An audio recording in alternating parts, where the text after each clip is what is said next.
My dear friends, welcome back to BSpice. In this session, we'll focus on P&ID symbols. It's not just symbol, but the symbols with photos for each item. So each item in the sense, the lines, the fittings, sensing devices, equipments, valves, all these with photo for a easy understanding.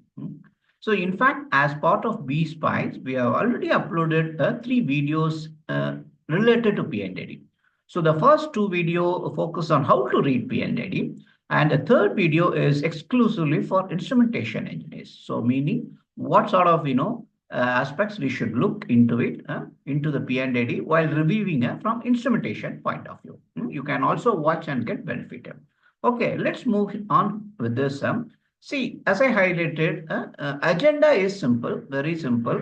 I will focus on lines, we'll focus on sensing devices, we'll focus on fittings. Okay, so though these three, we will focus on this part one. Okay, in part two, we'll focus on equipments. That is, pumps, compressors, all this. And part three, exclusively, we'll focus on valves. Okay, right, friends, let's get on. See, P&ID symbols, lines. Okay, so process flow line, this process flow line connected to the piping, right? So it should be represented like this. This is with the line, right? Okay, thick line. So pneumatic line. So pneumatic can be, it can be a what do you call the tube. This is a PU4 tube. That's a polyurethane tube, or can be a SS tube, right? So normally pneumatic line, the air line, we represent with the line with the what do you call cross, not cross, slash, right? Slash, double slash, yes. Then we have a hydraulic line. So this is something used for the hydraulic system. As you can see, the hoses. So this is like a line with a brake, line with brake, yeah, like this, right? It's not a continuous thick line. So that's a point here. Then we have an inert gas line. Inert gas in the sense it's a nitrogen, right? So this will be with a line with a single slash. Pneumatic is double slash. Here with a single slash, right? Then we have an instrument signal. Of course, this is for our instruments. It's connected to the controller, right? So that is with a what do you call a dashed line, dashed line, a light a dashed line. Okay.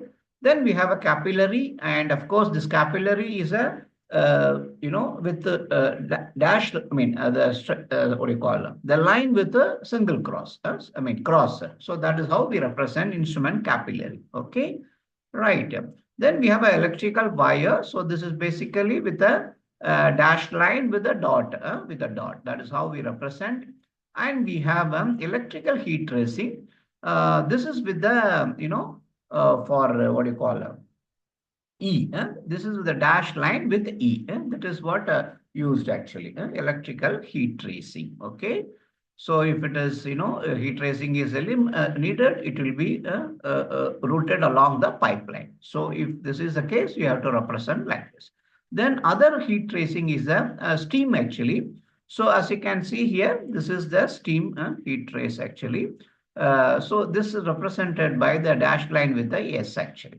This is how we represent all these lines, friends. So we are done with the line. I hope you got some insight on this line. Now we go into the main important topic of this session is symbols on the sensing devices, that is instruments. Okay, orifice. So this is the look and feel of the orifice. This is how we normally represent the orifice, right? So if the orifice is connected to the flow element, we represent additionally with Fe. Okay, that's the difference. Then we have a venturi. Venturi, this is a typical venturi. So without flow element.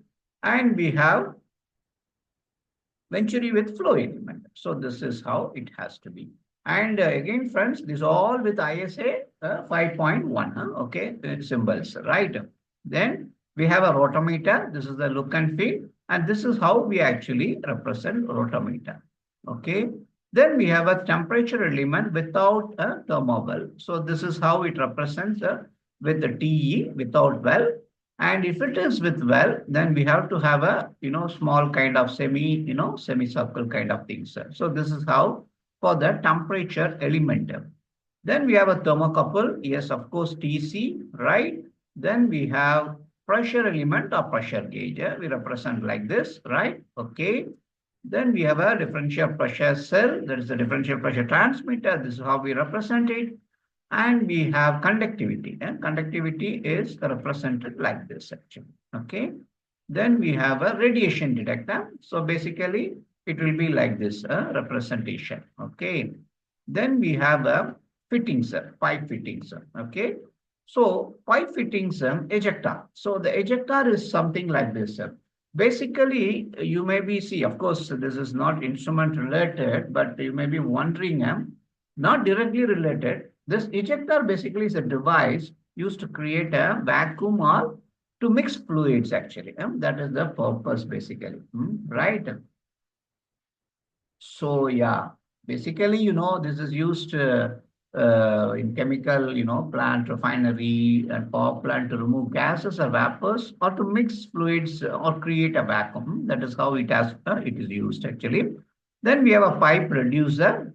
It's like, for example, this is a 5-inch this side and the 4-inch the other side. This is the look and feel of this. Then we have a hose connection. So whenever the hose is connected, it will be represented like this, as you can see here. Okay, then screw cap. So this is a screw cap. So basically, as you know, the screw cap is used to seal the end of the pipe. So that is how it looks actually, right? This is the screw cap. Then we have a well cap. This is basically permanently seal the end of the pipe. So that is the point. Okay. Then we have a atmospheric vent. If the tank is open to, release for atmospheric, then we need to have a symbol like this, atmospheric vent.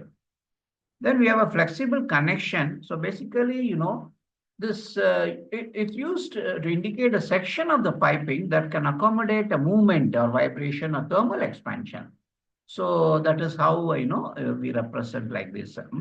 So if there is anything movement or thermal expansion, then we use the flexible connection. Okay. Then removable spool piece. As you can, you might have seen during the commissioning phase and that, right? So basically, this is a prefabricated section of a pipe that can be easily removed or reinstalled. This is useful for maintenance, inspection, or replacement of components without having to dismantle the entire piping system. Okay. Yeah. So that is the one. Okay. Then you have cross basically. So this cross is a type of pipe fitting used to connect 4 pipes at right angles to each other, as you can see here. So that is what actually, right? Okay. Then we have a lateral Y. So it's again a pipe fitting used to connect 3 pipes actually, where one branch at 45 degree, okay, to the main run. So that is how it actually, right? So basically, you may have a question, right? Why it is, this is actually used in a system where a smooth flow transition is needed. Meaning like a, drainage or process piping. That time we'll use this actually. Then we have a true Y. So again, this is a pipe fitting used to connect 3 pipes, where the branches form a Y shape with equal angles, typically 45 degree. Typically 45 degree. Okay. So this is again used in system where a balanced flow distribution is needed, such as, the fluid distribution networks. So that is the one. Then we have a blank flange. Basically, this is blind flange. We call it as a blind flange actually. This is used to seal the end of the pipe or vessel. Yeah. So yeah, this, yes. So basically, these are used in system where the end of the pipe needs to be closed off either temporarily or permanently for maintenance, testing, or isolation purpose, right? So that's about this. Then you have a union. Of course, this is for connecting 2 pipes, okay, especially the airlines, instrument airlines, okay, union. And you have a flange, actually, this we all know. This is the typical flange. We represent like this. So that's all, friends, I have for this session. Next session, we'll focus on equipments, wherein the compressors, pumps, vessels, columns, all this will focus. Thanks for watching. Stay tuned. Take care. Bye-bye.